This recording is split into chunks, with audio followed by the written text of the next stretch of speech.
বেলি ফুল গাছে প্রচুর ফুল পেতে হলে কিন্তু অবশ্যই গাছের যত্ন করতে হবে, আর সেই কাজটি কিন্তু ফেব্রুয়ারি মাস থেকেই করার প্রয়োজন। তো আমি আমার এই গাছটিকে এখন কিভাবে যত্ন করব সেই ভিডিওটাই তোমাদের সাথে শেয়ার করব, তো ধৈর্য ধরে একটু দেখো।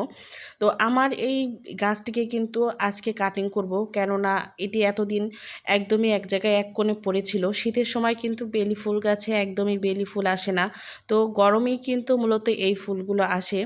তো গাছটিকে কিন্তু অবশ্যই প্রুনিং করতে হবে সঠিকভাবে।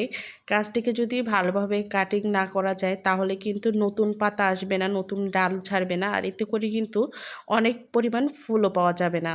তো আমি আমার এই গাছটিকে যেভাবে কাটিং করছি দেখো, এই গাছটিকে কিন্তু একটু খাটো করেই কাটতে হবে, কেননা উপরের যে পাতাগুলো আছে এই পাতাগুলো কিন্তু একদমই অপ্রয়োজনীয়।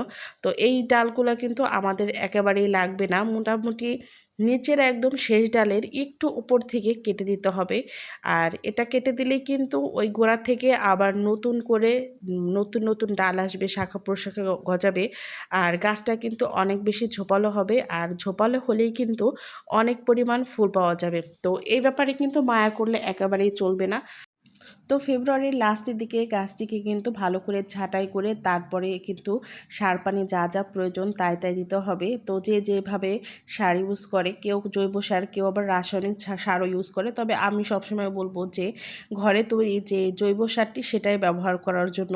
এতে করেও কিন্তু গাছে প্রচুর পরিমাণে ফুল পাওয়া যাবে। আর আমরা যারা ছোটোখাটো বাগান করে থাকি আমাদের কাছে কিন্তু রাসায়নিক সারটা অ্যাভেলেবেল থাকেও না। তো সার আমি কিভাবে দেবো সেটি আর একদিন তোমাদের সাথে ভিডিওতে শেয়ার করব। আজকে শুধু কাটিংই করলাম। তো কাটিং করার পরে গাছের যে উপরের অংশটা থাকে সেখানে কিন্তু ফাঙ্গিসাইড ইউজ করতে হবে।